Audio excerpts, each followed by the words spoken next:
Hello everyone, TLSG here, back again with another daily Marvel Snap video. So today, along with a lot of quality of life changes, a few balance notes, we have the newly released Jeff. Jeff is a 2-cost, 3-power that has the ability, you can move this once, nothing can stop you from moving or playing this to any location. So that means he can be played into a Professor X lockdown lane. He could be played after the fact into a storm lane. He could be played as a second card into the Space Throne. He could be a second card whenever Sandman is on the board. Just a lot of flexibility from this little guy. And although he doesn't create his own archetype, he's just a very flexible 2-cost that can help you get some additional reach in some locations that you might not be able to otherwise. So I like to think of him as a slightly better Nightcrawler, actually a much better Nightcrawler. He can't be hit or targeted by Killmonger, and he can be played into any location immediately. So in the last turn, you can always use him as that kind of surprise drop. So if you are playing him in a Professor X control build and you don't quite get the lockdown on a location, you're losing that one by a couple of points, you can surprise the opponent on the last turn by dropping Jeff, and then very likely you're going to be taking a lot of big cube games just off of that surprise factor alone. Now, I think Jeff is going to be good in several shells. I think anything that wants to run Professor X, I think he could do decently in like a Cerebro 3.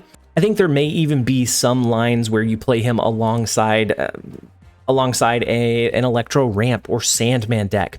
Just a few ways to put some additional power out onto the board. And then if not, he's going to be a solid 2-cost, just I think across the board. He has a little bit lower power ceiling than a Lizard, and a little bit higher than most other cards that have a impactful or flexible ability. So Scorpion, although it offers a lot of impact in the game, it doesn't necessarily have that immediate draw. I think Jeff is going to be one of those really flexible 2-costs that slot into a lot of shells. The one that I'm most interested in seeing, and the one that we're running today, is a Professor X Lockdown Silver Surfer list. Silver Surfer, at least the tech-heavy version, offers a lot of counterplay ability. So you have your Cosmo to stop their stronghold reveals. You have your Juggernaut to relocate their cards. You have Goose to restrict what and where the opponent can play. And then with Professor X, you can lock down a location. If you don't quite get enough power there, you can always slide Jeff into that lane after the fact. And it just gives you a little bit of extra flexibility that you wouldn't have otherwise.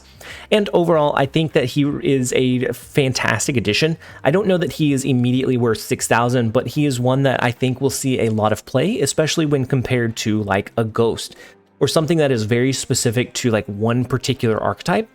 That's a lot more rigid in how you build around it. Jeff is a lot more flexible. You can slot him into just about anything and do fairly well with him in that deck. He's going to give you the potential to make it better regardless of what you're playing, because you play him into those harder to reach locations and just surprise the opponent with what you can do and where you can play him. And so overall, I've really enjoyed playing with the card. He has a fantastic animation, and just overall, I think he's a good addition to the game and just a healthy change overall. I think he's going to be tested in like some movement style builds, but I don't think he breaks that wide open either. Maybe we see him ran alongside Miles Morales. I think that'd be pretty cool. But anyways, that's a tangent for another day. With the brief deck explanation out of the way, we're gonna go ahead and jump over into a couple of games. I hope you guys enjoy. All right, first up we have a beautiful new board, by the way. Like you can't really see it in the video, but like there's this, it looks incredible. First up we have Kirby. The first location is Elysium. So we're going to be aiming to throw down a Professor X early. We can pad it back further with a Silver Surfer, with Jeff. And if they have something that somehow counters us there, then we are perfectly fine. And then Kirby is running a Thanos deck. And Lockjaw just got... they kicked a puppy. Poor Lockjaw. They kicked him so hard, and he didn't deserve it. He did nothing wrong. But they absolutely kicked that puppy. So let's go ahead and we're gonna hide the Killmonger in the Dark Dimension. But so I don't think they're running a Thanos version that runs that rotation, because if they are, then you can only rotate one card per turn. Same thing with Leech. Leech got hit pretty hard. It now only affects the cards on turn 6. Some huge changes coming my way, coming our way. We do get the lockdown with Professor X, so we don't have to worry about sneaking Jeff in there, although we may do it just, you know, to flex the new card. Let's see. We have Daredevil. We'll see what they play this turn. The only thing they've done so far is Sunspot. Let's see. Okay, Magneto is not going to trigger, though. Can we ever beat this left lane with Magneto there? Magneto's pretty beefy. What if we hid some stuff here? So you can move Jeff once, and nothing's going to stop us from playing them. Like, we can play him into Elysium, which is so satisfying.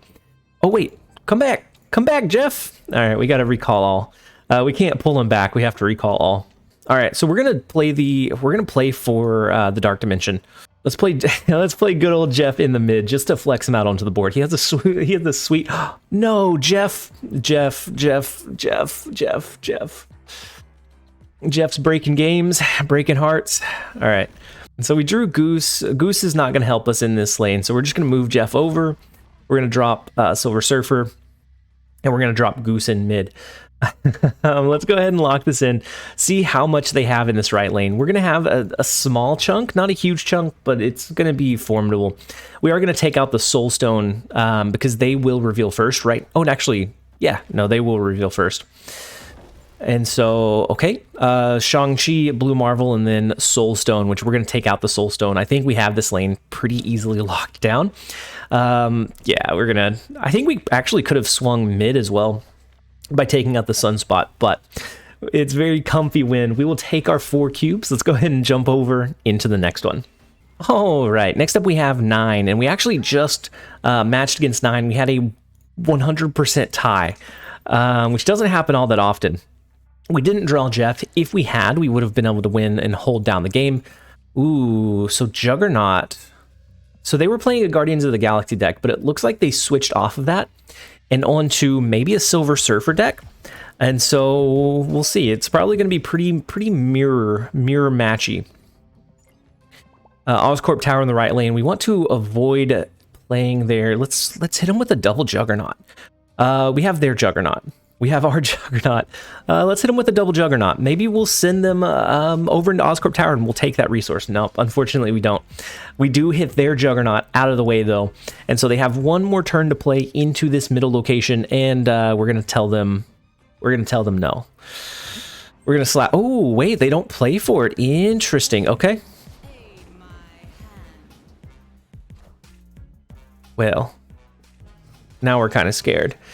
We could slap a Professor X here, and then nobody can play on the last turn. We're going to hope that 6 is more than they win by here. 2, 4, 6. I think they'd win by 8 if we did it that way. All right. We're going to do Polaris, Goose. We have Maximus and Silver Surfer on the last turn. They could have a double Silver Surfer. Oh, wait. No, this is still the Guardians of the Galaxy deck. Interesting. Okay. So they're not gonna be able to slap anything big into the Daily Bugle. They played their Cosmo, and we just gave them. We gave up the flooded or the stormed location. So let's go ahead and lean in with the Maximus, the Silver Surfer. They can't play their Gamora or any of their other really big cards. So I think we should have a pretty comfy lead here. So we'll see. Scarlet Witch changes the left lane, so it comes down to RNG. Okay, no, we're fine. We will take the 2 cubes. Last time we ran into a tie. This time we were able to hold it down. I'm going to give matchmaking just a second so that we try and match into another infinite player, a different infinite player, and then we'll jump back in. All right, next up we have the Hosa. We haven't been running into any bots, which I think it's probably because everyone's like right off of the buzz of the patch update. I'm interested to see how this infinite division kind of fares over the long run. Does it mean more bot matches for the larger majority of players? If so, that gets really boring really quickly. All right, so they played Nightcrawler in the right lane. Ooh, we have Baby Jeff, which is always a nice sight. Let's go ahead and do Daredevil. We will get an early Professor X, and then if we happen to get beaten, we can just throw Baby Jeff there, and it's beautiful. I think Jeff is going to be good in several shells. I think a really hard and heavy control shell that maybe runs Storm and Professor X is a good viability. Maybe the Devil Dino Professor X control list that I posted just before this one. That one may also be pretty solid. I think he slots decently into like a Cerebro 3, being able to reach into that Professor X lane. But Cerebro 3, I think, is always kind of mid. And then I'm sure there are a few other shells that he slots into well. Oh, wow. So they have a Sentry. This is beautiful. So we probably lose this lane. Actually, we have a shot to win it. So we're going to Professor X this right lane. We're going to lock in the Void. Do we snap on him? Kind of want to slam Jeff onto the board. If I wasn't playing for the video, I would snap here. We're in a really strong, powerful spot. Let's go ahead and throw the Professor X. Let's see where it locks down. If it's here and here, it looks like they win the Isle of Silence, but then we can just sneak little baby Jeff in there to grant ourselves the win afterwards. So they do play, ooh, they play a lot of cards. The Viper is not able to send the Void over, thankfully. Oh.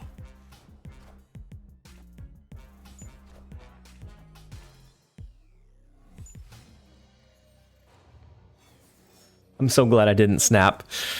That was that was so satisfying. So I wonder if we play Baby Jeff here, does he still duplicate? Because I mean, after you play a card here, add a copy to another location. He should. In my mind, he should, which is really cool for like a very minute number of games. But it's a cool functionality if that's how it happens. Oh, so they can actually move their Nightcrawler out of the Isle of Silence. So it's not a 100% loss just yet. Because Professor X is here, but it's the Isle of Silence. But it's the Isle of Silence, so it doesn't actually hold it down. Okay, so Juggernaut and then Demon. All right. All right, let's try. We're going to slot Baby Jeff into the right lane, and then we'll go from there. Let's see, Jeff. Yeah, he still duplicates. Perfect. That's right in line with what I would assume would happen. And then we can always move this one out if we need to, but we have Juggernaut, Maximus, and I think that's even better. We have Killmonger and Maximus. I don't think we could ask for anything else. They could move their Nightcrawler out of this lane, but then they're going to have like the Shang-Chi to swing this location, and then it becomes hard to swing this one. They may stick it out just because they may be thinking that we forgot about their Nightcrawler move, but we did not, guys. And we do get the retreat. We will take the 1 cube. That was worth not snapping and seeing that play out. We will take the 1 cube. Let's go ahead and jump over into the next one. All right, next up we have Ball and Squirrel. The first location is Machine World. We're not going to play over there for now. We have Iceman. They have Iceman as well. It's our Brood. Right now, we don't have... Ooh, okay. Wakanda Embassy is huge for Brood. Let's go ahead and throw our Daredevil onto the board, and then we'll adjust from there. So they skip turn 2. Oh, wow. So it's a TVA game. I mean, we Polaris, we Brood. That's 12 power in this left lane. That's really hard to compete with. So I think we're okay. They have the new Jeff. We didn't draw our Jeff, unfortunately, but I think it's fine. I think we honestly probably win as is. They can move Jeff over, which is kind of scary. We're gonna throw the Brood down. I think we're fine. Let's see what they play. They may use a Storm. Yeah, they changed the TVA location, so we give them our Brood. Oof. Well, it is what it is, I suppose. All right. Oh wow, they have Vision and old Jeffy. Oh no. Okay, well, how do we want to do this? Using Maximus, they'll draw 1 extra card. I mean, we could do Juggernaut, but that doesn't really change anything for us. What if we did Maximus and Goose? 7, 8, 9, 10, 11. So that'd put 11 power in the right lane. When we used Silver Surfer, that's 13 power here. So 7 plus the 4, they'd have to move all 3. They'd have to move Jeff, Vision, and have Storm here. I guess they could have a Doctor Doom and just be super flexible on what and where they can play. It's kind of wild, but let's do this. We're going to let them draw 1 additional resource. On the last turn, we're going to do a Juggernaut and a Silver Surfer. I expect them to probably move their resources from here into this lane. And then we're going to try to lock it down from there. And so that they won't be able to refill this back in. I think with the Silver Surfer, our Machine World is probably solid. They do have Brood, though. They have our Brood, so they could always try to use that. I don't know. Not knowing exactly what they're running, this looks like a very flexible deck, so it's really hard to pinpoint where their power is going to be. With cards like Vision, Jeff, maybe even Nightcrawler, to be able to have like 3 cards you can move on the last turn and adjust where your power is so strong as far as like playing mind games with the opponent. I like it. All right, so they move Jeff over. They could have Dr. Doom here. And if they have Dr. Doom, I don't know that it matters. I think we win regardless. They do have Dr. Doom. It puts 14 in the right, not enough to overcome the left or the middle, and we will hold down the win. Yeah, that would have been hard for them to find a way to win. Had they left Jeff here, it would have been very close. Actually, we would have won, yeah. With the Dr. Doom play, they weren't able to pull it out, but having that much flexibility is wild. We will absolutely take the win. Let's go ahead and jump over into the next one. All right, next up we have Switch. The first location is the Bifrost. I'm really looking to draw Jeff. Like, Jeff's been just hanging out at the bottom of our deck. We do get some upside in being able to play Jeff into mid, even though it's locked down. That way we could kind of fight for priority. Let's go Daredevil mid. Our cards are not really going to be able to shift because of the Bifrost. Nothing is actually... Daredevil will shift out, but nothing would shift in. All right. We get 1 extra energy with Tinker's Workshop. Wow. Jeff, we need you now. We need you here. We need you now, man. I'm going to go ahead and... Oh, not there. I'm going to go ahead and play Brood into the left lane. After the Bifrost moves, Daredevil will go over. Ooh, Brave Soul still running the kicked puppy when he's down. Wild. Let's go ahead and use our Juggernaut. We'll push it out of this lane over into the Bifrost if they're going to try to cycle something this turn. The poor puppy, he did not deserve what he got. You can only now rotate 1 card per turn. It's unfortunate. That is very unfortunate for all of the Jane Foster Lockjaw enjoyers out there. All right, so we're gonna kick them even further when they're down. We're gonna use Professor X and we're gonna lock down the Lockjaw lane. We have priority, so they won't be able to rotate anything. It's just stuck. Okay, so they have Wave. So it could be a She-Hulk and a Doctor Doom style last turn play. Yeah, we're gonna Professor X mid, and let's see. And so they are stuck with the Wave now. Middle opens up, so She-Hulk, Doctor Doom looks pretty solid, because that's going to be 14 power if they stack it into the same lane. We're going to go ahead and play Maximus to the left. They have a shot to beat us if they have the perfect hand. Oh my gosh, they do. We should have played Maximus in mid, knowing that the She-Hulk and Doctor Doom is coming down to the left. Oh no, we're so bad. We had the read right, we just played it incorrectly. That's unfortunate. All right, next up we have a Wheezy. The first location is New York. Not fantastic for us, but not terrible. If we get a Professor X, we can lock that one down early, before any kind of changes or moves happen. Let's go ahead and play Daredevil over there as well. Washington, D.C. is great for Brood, so we're eventually going to play there. Ideally, we're going to play there. Master Mold, it gives us some resources, but it doesn't clog our hand too much. Okay, and then the Vault. The Vault is interesting. Wow. We have a slew of interesting locations here.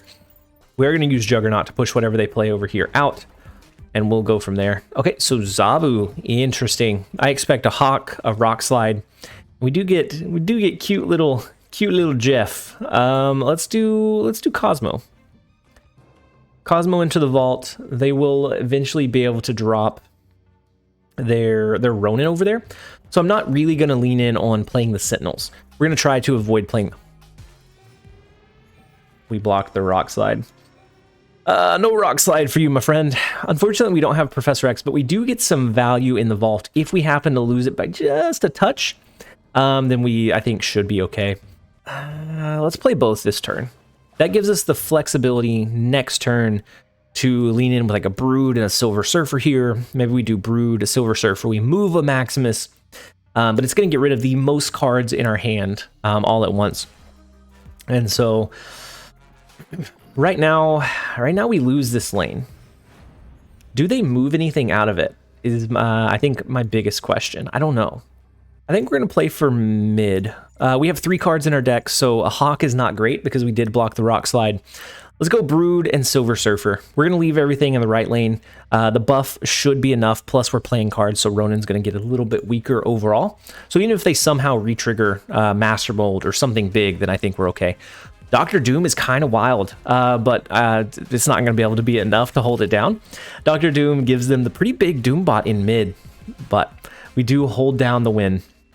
Old Jeff, although he didn't need to be played, we had that flexibility of if we had to hold him for the last turn, we could slot him into the vault. Overall, I think he's a solid 2-drop, and he's going to be fun in like Professor X lockdowns, or if you just have him slotted in, your opponent plays a Professor X, your opponent plays a Sandman, you're going to be able to sneak some additional value onto the board that they're not going to be anticipating, which is always a mix for good cubes and big cubes.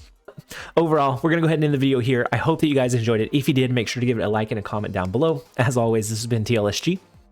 Later, guys.